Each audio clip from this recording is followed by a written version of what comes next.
Tania, chapitre 48, quatrième partie.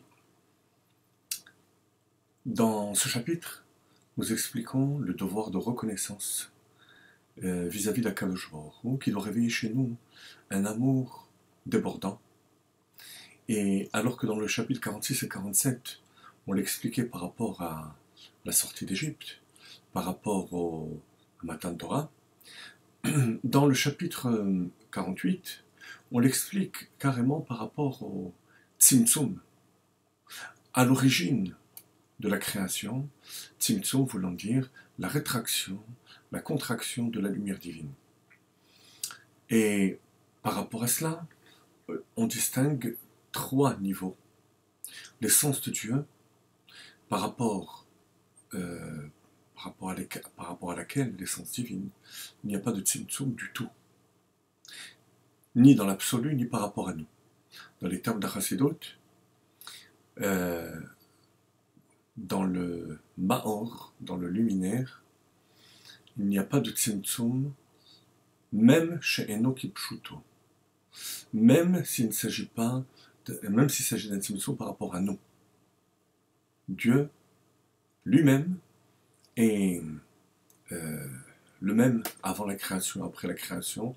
C'est ce qui fait que même un enfant a une conscience absolue d'Akadosh Baruch Hu, de Dieu. Ensuite, il y a une lumière infinie qui émane de lui, Or Ein Sof.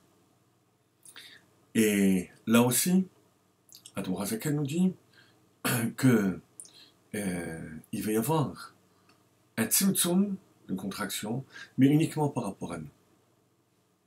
Qu'est-ce que ça veut dire? C'est l'objet justement de ce cours d'aujourd'hui.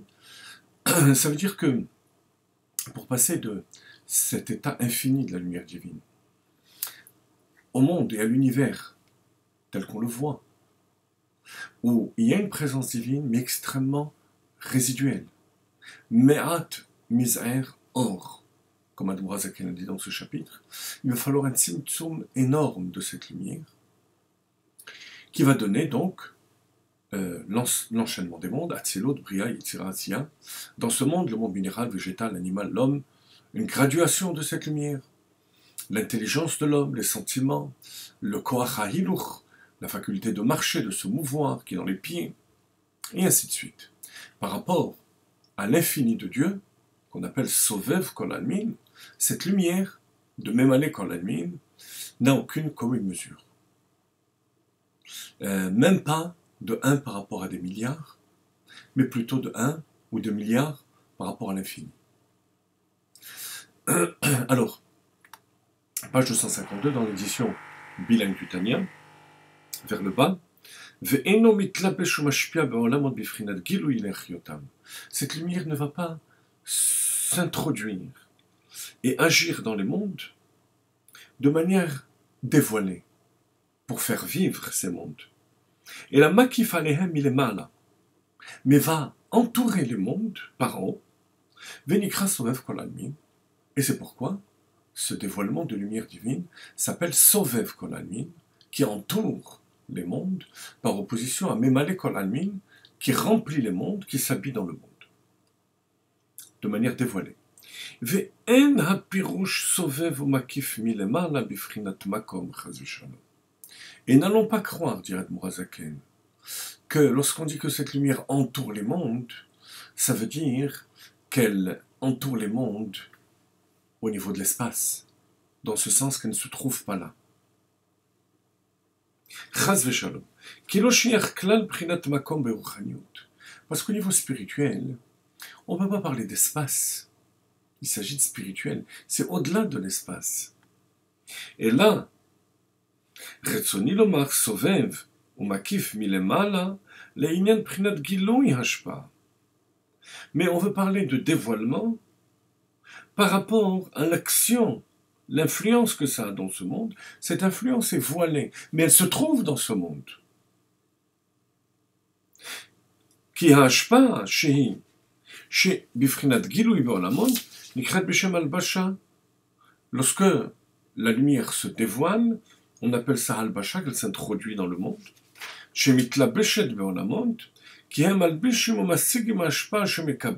Parce qu'on la saisit, elle se dévoile.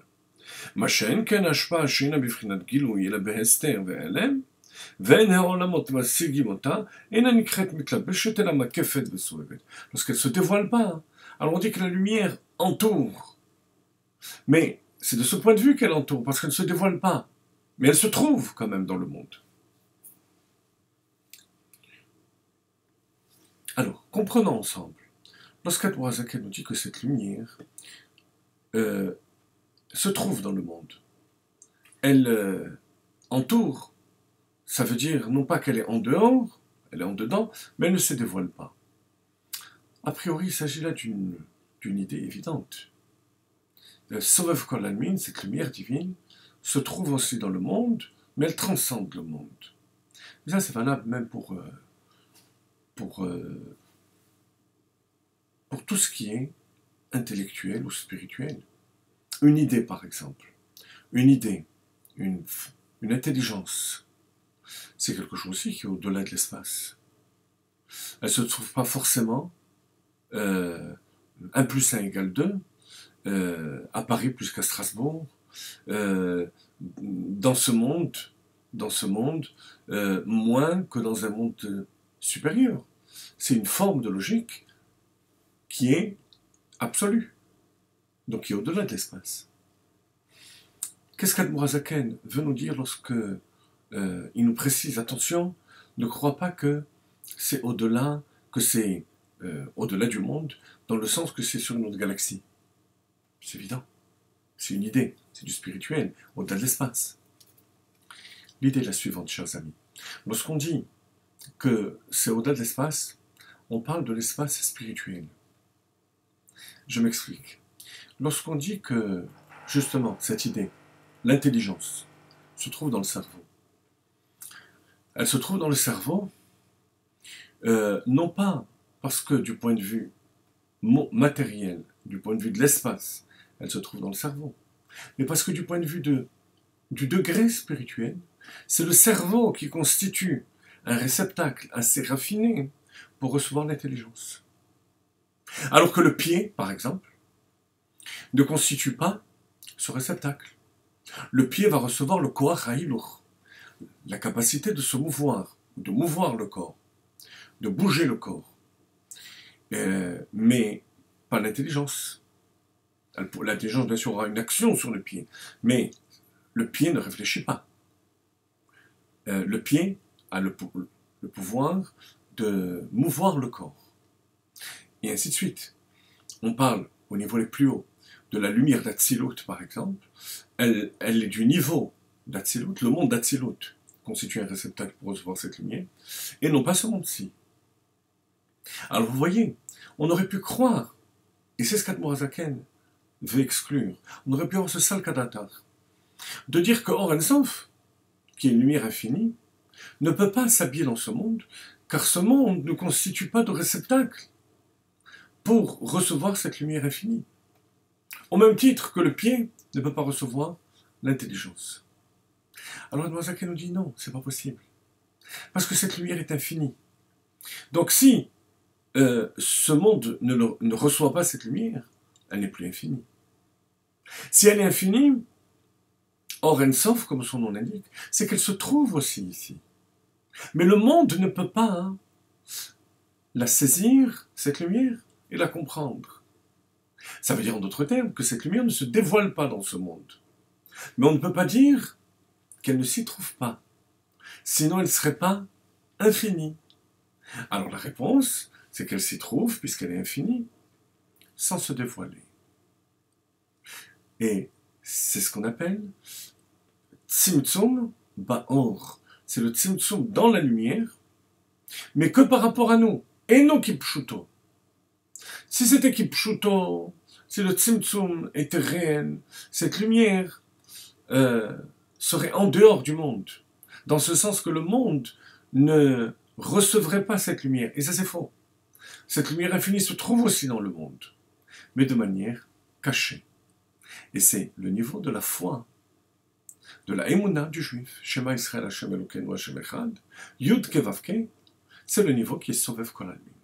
Alors que la lumière qui s'habille dans le monde, et Memale Kol Almin, celle-là, on peut la comprendre, on peut la sentir, parce qu'elle est dévoilée dans le monde, comme on l'expliquait au dernier cours, au dernier shiur, même si tout le monde ne s'en rend pas compte, que c'est cette lumière divine, l'impression de vivre au niveau matériel, il s'agit du dévoilement de la lumière divine. Sauf Kolanin, c'est au niveau de la Emouna, et ça se dévoilera, l'Imota Mashiach, ou par la Torah et les mitzvot qu'on accomplit.